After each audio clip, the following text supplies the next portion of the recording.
Hello good morning to all of you my dear students. देखिए, अभी तक हमने गैल्वेनोमीटर के कई चीज़ें पढ़ ली हैं, पूरी थ्योरी फिनिश है। बस एक क्वेश्चन आपका रह गया है जो मैंने पिछली बार कहा भी था कि importance of radial magnetic field. ये ध्यान ये रखिएगा कि ये बहुत इम्पोर्टेंट क्वेश्चन है। कई बार सीबीएसई इसको पूछती भी है। आप लोग सैम्पल पेपर में या कहीं पर भी इसका आंसर देख के इसकी वैल्यू लिख देते हैं, क्या इसका इम्पोर्टेंस है। लेकिन अगर देखा जाए तो ना ही एनसीईआरटी ने और ना ही किसी भी रिफ्रेशर बुक ने इसकी इम्पोर्टेंस ढंग से समझाई है। वैल्यू बता दी है, लेकिन इसका एक्चुअल क्या मीनिंग हो रहा है, कहाँ से ये बन रहा है, ये नहीं समझाया है। इसलिए जो आज का आपका टॉपिक है ये इसलिए भी ज़्यादा इम्पोर्टेंट है कि आप नंबर तो लेके आएंगे ही, लेकिन इस चीज़ को थोड़ा सा समझिए भी कि है जो यहाँ पर जो ये मैग्नेटिक फील्ड इस तरह से बनाई गई थी कि आपको मैग्नेटिक पोल्स को कट करना पड़ा था। आखिरकार क्यों कट करना पड़ा था, इससे लैंग्वेज में लिख देते हैं कि रेडियल मैग्नेटिक फील्ड बन जाता है। उसका क्या इंपॉर्टेंस है वही आज थोड़ा सा हम लोगों को समझना है। इस चीज को ध्यान से समझिएगा, बहुत इंपॉर्टेंट है और कहीं भी किसी बुक में इसका एक्सप्लेनेशन अच्छी तरह से है भी नहीं। आइए थोड़ा सा समझें।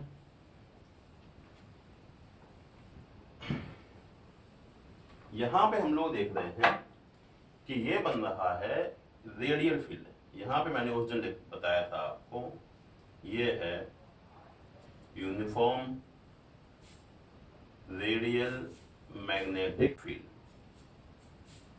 अब इससे है क्या, इससे ये जो कॉइल लगी है इस कॉइल में मैक्सिमम टॉर्क प्रोड्यूस होता है। अब कैसे होता है, बस यही समझने वाली चीज है, ये कहीं नहीं है, इसकी एक्सप्लेनेशन समझिए।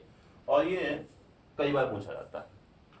हम लोगों ने देखा था torque produce inside the coil of the galvanometer, tau is equal to N I A B sine theta. Question पूछते हैं कि what is the importance of radial magnetic field. Answer होता है for obtaining maximum torque field should be radial. Maximum torque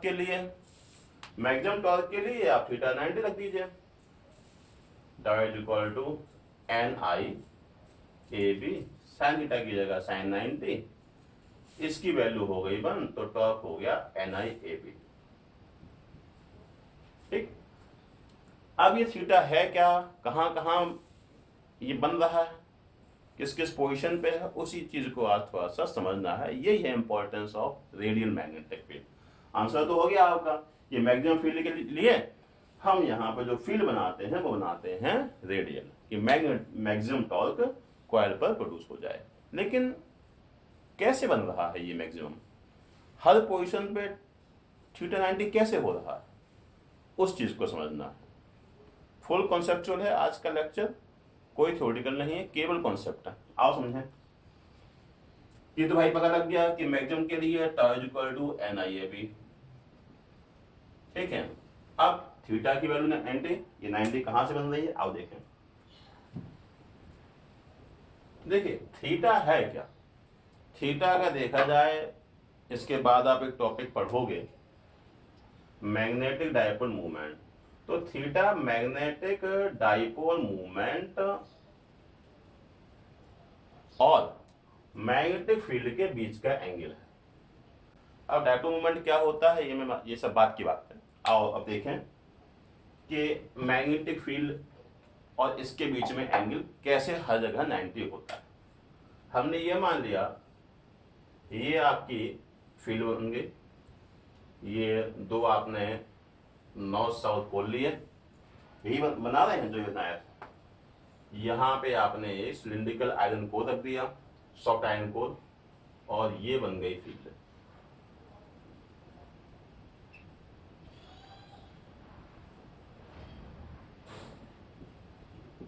इस तरह से ये बन गई फील्ड। बीच में लगी है कॉइल। अब एंगल कैसे 90 डिग्री हो गया और समझाएं। टाउ हमने कहा था, टाउ इज इक्वल टू कहा था NIAB साइन थीटा।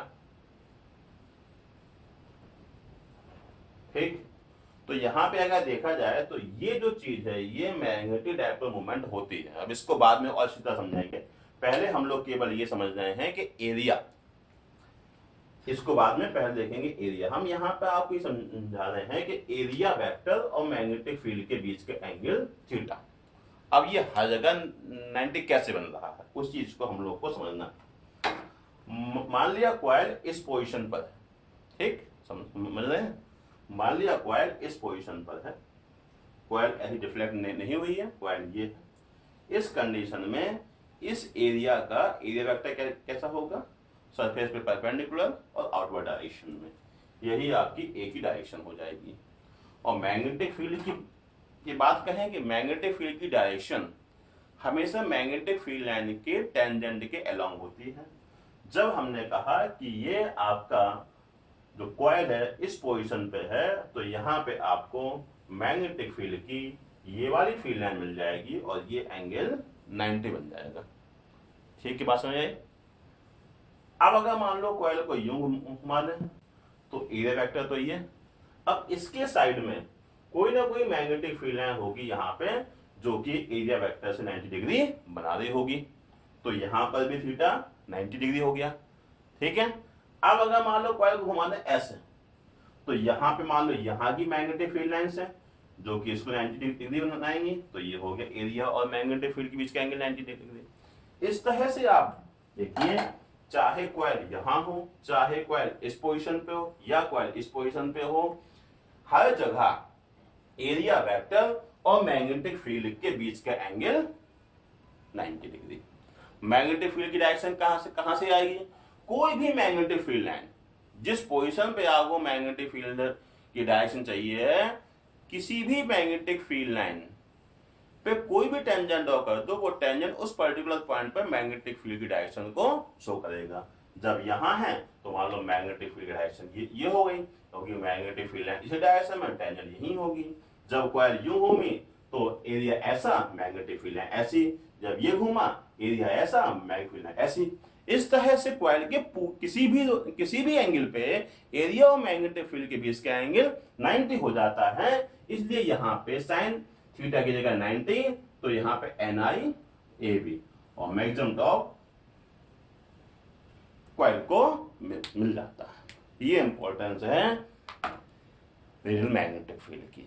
ठीक है, अब स्टूडेंट कभी यही पूछता है, मान लो फील्ड रेडियल नहीं होती तब क्या होता। आइए उस चीज को भी जो है समझ लेते हैं कि अगर मान लो फील्ड रेडियल नहीं होता, आप लोगों के दिमाग में ये क्वेश्चन आ सकता है कि अगर मान लो सर फील्ड रेडियल नहीं हो, हम मान लो लूप को, इनको मैग्नेट को ऐसे कट नहीं करें तब क्या होगा। आइए देखिए, अगर मान लो फील्ड रेडियल नहीं, ये N, ये S, ये रखा मान लो आपका soft iron core, magnetic field line ये हो गई।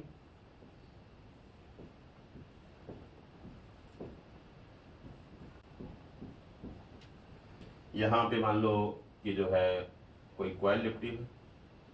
ठीक, आइए अगर ऐसा पोल को नहीं काटते तो फील्ड लाइन ऐसी होंगी। फील्ड लाइन ऐसी होंगी तो मान लो कि किसी पॉइंट पे कॉइल इस पोजीशन पे है, एरिया वेक्टर यहां पर, और इस पोजीशन पे मैग्नेटिक फील्ड लाइन आपका 90 डिग्री बना लेगी। तो यहाँ तो थीटा आपका 90 डिग्री हो गया, मैक्सिमम टॉर्क मिल गया। लेकिन जब कॉइल यूं घूमी तो देखिए आप, यहाँ पे एरिया वेक्टर तो यहाँ पे है, लेकिन इस डायरेक्शन में कोई भी मैग्नेटिक फील्ड लाइन नहीं है। तो यहाँ जब मैग्नेटिक फील्ड लाइन नहीं है तो इस डायरेक्शन में जो मैग्नेटिक फील्ड का एंगल होगा वो 90 डिग्री से कम हो जाएगा, क्योंकि मैग्नेटिक फील्ड लाइन इसी डायरेक्शन में है। एरिया वेक्टर इस डायरेक्शन में 90 डिग्री। जब ये मान लो कॉइल घूमी तो एरिया वेक्टर इस डायरेक्शन में, फील्ड इस डायरेक्शन में, तो एंगल 90 डिग्री से कम हो गया।